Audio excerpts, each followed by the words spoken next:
Listen closely. There's something you need to hear today about that person who could never quite stay, the one whose promises always seem to have an expiration date. Let's start with a truth that might bring a strange kind of relief. They remember everything. Every letdown, every broken word. That weight they carry is real. But understanding this is only the first step, not the destination. Right now, you are being guided toward a quiet kind of strength. It's the ability to look at the past without letting it pull you backward. You can acknowledge that some moments were genuine, without using those memories as a reason to risk your present peace. This isn't about holding a grudge, it's about holding your ground. Here is what's happening beneath the surface. Their regret is a heavy burden. They replay the times they failed you, feeling the ache of your lost trust. But you must see the critical difference. Feeling bad about causing damage is not the same as having the tools to build something safe. A person can drown in remorse but still not have learned how to swim. Their journey is about facing their own failures. Your journey is about honoring your own growth. So the most important thing you can do is this: separate their sorrow from your safety. Their regret does not obligate you. Your compassion for their struggle does not require you to re-enter the storm. You have done the hard work of rebuilding a sense of calm within yourself. That calm is your protection. This message is your permission to turn your energy away from their turmoil and toward your own steady light. You are not being asked to forget, you are being empowered to finally move forward, unburdened.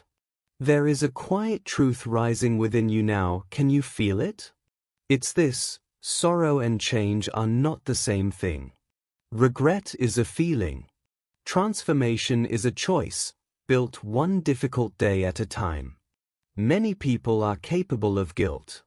Far fewer are willing to face the mirror and rebuild what's broken inside themselves. You are being guided to look past the language of apology and focus instead on the blueprint of action. Does their effort last longer than their emotion? Do their steps forward continue when no one is watching? This is how you measure real change. Now, consider the turbulence surrounding them. Challenges with money, the law, old relational wounds, family pressures. But you must see this clearly. For someone with a history of breaking your trust, these are not unforeseen events. They are the same winds that have blown them off course before. The insight you are being given is this: you must distinguish between a person caught in a single, massive wave of difficulty and a person who simply refuses to leave the storm. One is a season. The other is their environment. They may feel a powerful urge to close this distance between you. But something is holding them back, perhaps a new and painful understanding. They are starting to realize that arriving at your door still carrying the same chaos, still unfinished, would not be a reunion.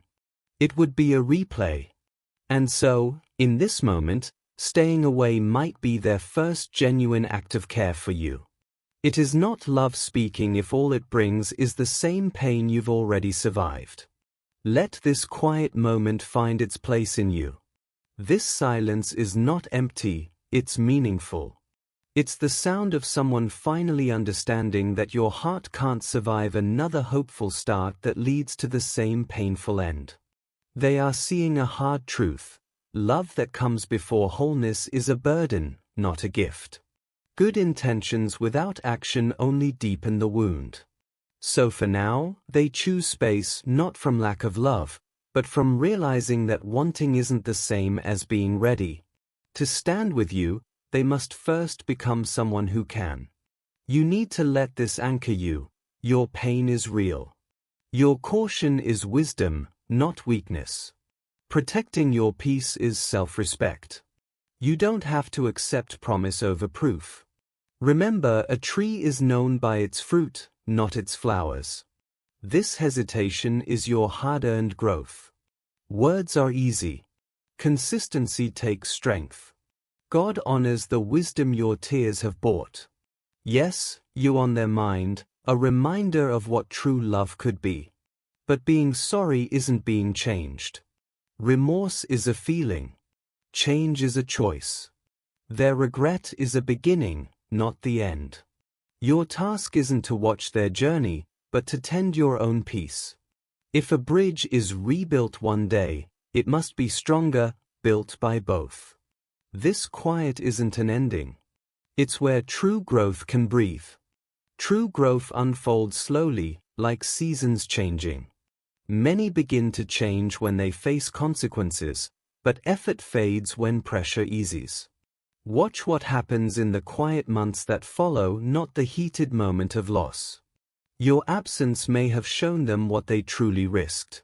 You've become more than a memory, you represent a belonging they can't find elsewhere.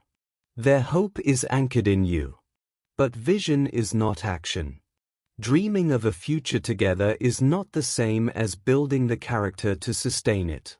The real test lies in their daily choices, especially when the dream feels distant. Your wisdom is patience. Let time separate fleeting emotion from lasting change. You deserve a love that is built, not just imagined. Let your peace guide you, trust what is real, not what is promised. A shared future is built daily. It's easy to imagine a beautiful life when alone and missing you. The true test is in the doing. Will they choose that future when it requires sacrifice? When they must face their broken parts or put you first even when it's hard? A dream without daily discipline is just a story. You've earned more than a good story. Right now, a shift is happening. This person is at a turning point toward becoming the partner you deserve, or remaining who they've always been. Their choices now, what they prioritize and commit to, are proof of who they are becoming. Life itself is testing them, revealing through action what they truly value. Their deepest fear? That you've moved on. That the door is closed. And that fear should sit with them. Sometimes, the fear of permanent loss is what finally breaks old patterns. When that fear outweighs their fear of change, when your absence hurts more than the work to become better, that's when true growth can begin. Remember this truth. Sometimes, the deepest change does not come from a place of love, but from the raw fear of losing it for good. This fear you sense in them is not your burden to carry or to calm. Let it be. That very pressure may be what finally reshapes them into someone who can truly hold the love you offer. Your silence is not cruelty, it is allowing the necessary space for a true transformation to take root. But listen closely now. God is not calling you to be patient at the cost of your own dignity. Forgiveness does not mean you become a stepping stone for someone to walk back into your life unchanged. Forgiveness is an act of liberation for your own soul. It means releasing the weight of bitterness so you can walk freely. You can forgive someone entirely, wish them well on their journey, and still choose to keep your door closed. Grace and self-protection are not in conflict, they walk hand in hand in a wise heart. Holding peace within yourself, choosing your own serenity, and asking for proof over promise, these are not signs of a weak faith. They are the strongest expressions of divine self-respect. As it is written, above all else, guard your heart, for everything you do flows from it. This is not merely good advice, it is holy instruction. Your inner peace is sacred to heaven. Your well-being is not secondary to their story of becoming. You are not required to place your healing on hold while they find their way. God cares for your heart as deeply as He cares for theirs, and as His child who seeks His presence, your wholeness is His primary concern in this season. Let this settle into your spirit. Protecting your peace is not selfish, it is spiritual. Guarding your heart is not unkind, it is obedience. Waiting for consistent action, not just heartfelt words, is not punishment, it is the highest form of wisdom. You are not keeping love out, You are honoring the love you carry within by only allowing in what has earned the right to be there. What's becoming clear is a beautiful, mature truth. You can hold care in your heart for someone without holding them in your life. It is possible to look back with gratitude for what was real, and still turn forward to protect what you've built. You can notice their growth without reopening the door that once let the storm in. That is not being cold, it is being complete. Love does not always mean closeness.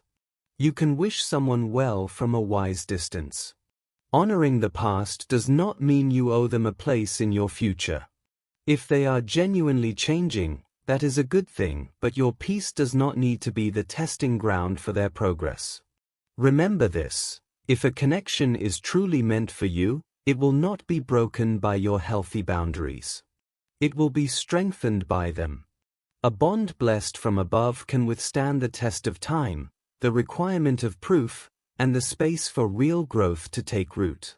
If it is not meant to be, no amount of patience or sacrifice can force it into becoming something it is not. What is meant for you will not miss you. It will find its way through the space your wisdom has created. Right now, heaven is allowing a quiet but important test. All the promises and good intentions are being placed in the hands of time. Real change isn't measured in words spoken in longing, but in choices made when no one is watching. This separation is not a punishment, it is a necessary space. A space for them to prove, and for you to heal beyond needing their validation. Their regret is real.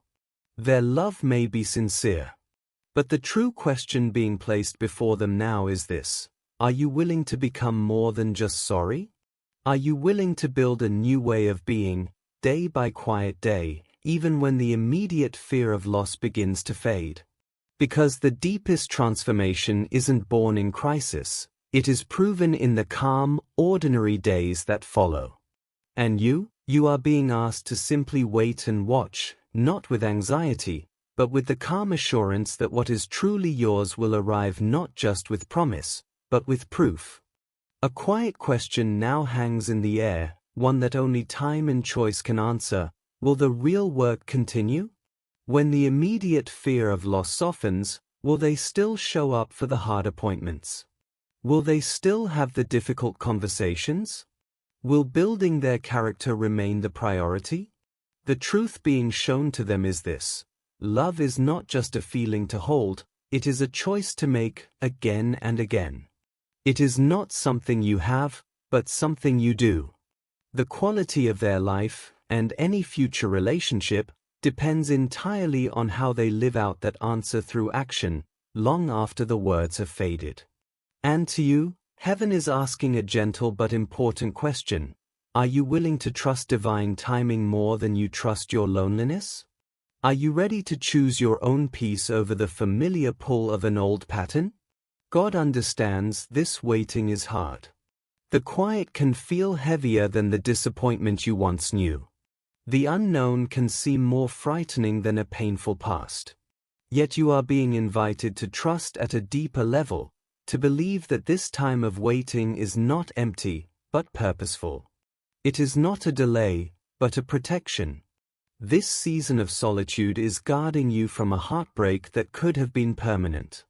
That old connection, even with its pain, can feel like a familiar room, one you're tempted to return to simply because you know its walls. But your courage to stay in this sacred in-between space, to choose patience over hurry, and peace over reunion, this is the kind of faith that moves heaven on your behalf. If a day comes when they stand before you, changed and ready, you will know. You will have the wisdom to discern a new beginning from a repeated chapter. You will feel it not in your longing, but in your spirit. A deep, settled peace will either rest upon you like a clear answer, or a holy caution will hold you back. You won't have to convince yourself. When it's real, your soul will recognize it. Until then, your calling is not to watch their journey, but to continue your own. Keep healing. Keep building. Keep trusting the wisdom you've earned.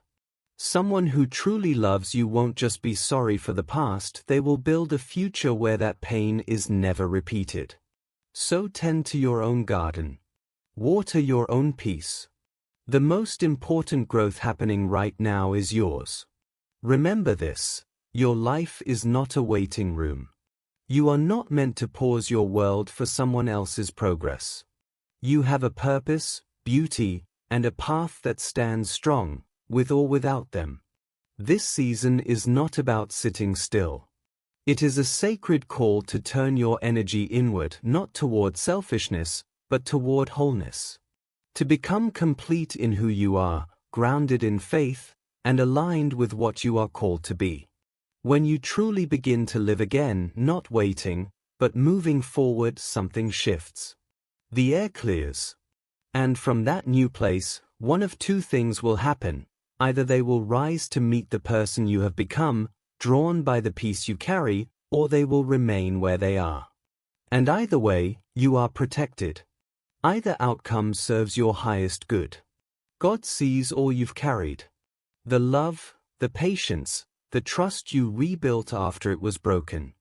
And now, He is gently lifting a weight from your shoulders. You are not responsible for their change. You are only responsible for your peace, your growth, and your willingness to walk in His will. You are released from the job of fixing, saving, or waiting indefinitely. You are not their healer or their teacher. Your calling is closer to home. Tend to your own spirit. Nurture your own heart. Move forward in your own purpose. You can release them fully and without guilt into God's care. Trust that the same love that guards you is also at work in them. If transformation is meant for them, it will come without you having to shrink, worry, or stand still. Your freedom begins when you surrender their journey and fully embrace your own. If they are meant to return, it will not be as the same person who left. They will return changed, consistent, and ready, not just with words, but with a life that shows it. And if they do not return, trust that this too is grace. God is not withholding love from you, He is protecting you. Making space for what is truly meant for your life, even if you cannot yet see it. Every closed door is His care. Every delay is His wisdom. Every redirection is His grace, leading you toward a wholeness you have not yet imagined. So breathe and step forward. Your story is still being written, and it is alive, beautiful, and moving even now. If it turns out they cannot, or will not, do the hard work required to truly change, understand this: their absence is not your loss. It is heaven's protection. It is God carefully steering you away from another loop of letdowns, and toward a future where love feels safe, where trust is not a gamble, and where partnership means walking together, not waiting alone. No matter the outcome, you are not losing. You are being held by a God who turns even the hardest situations into something good. Father, we bring to you every person hearing this who has loved someone imperfectly, who has forgiven again and again, and who has tried to rebuild only to be hurt once more. Please give them clear eyes to see the difference between real growth and surface-level regret. Give them the bravery to protect their inner peace, even when their heart feels pulled to risk it again. Cover them in your understanding. If this relationship is truly part of your plan, guard it through this time apart. But if it is not meant for them, give them the grace to let go and the faith to believe that you are preparing something better. We ask for clear direction, deep peace, and gentle protection over their hearts right now. Amen. If these words met you where you are, feel free to like, share, or subscribe. In the comments, you can write, "I trust God's plan." If you're ready to let go and walk forward in faith, please remember, you are guided, you are valued, and you are never walking alone.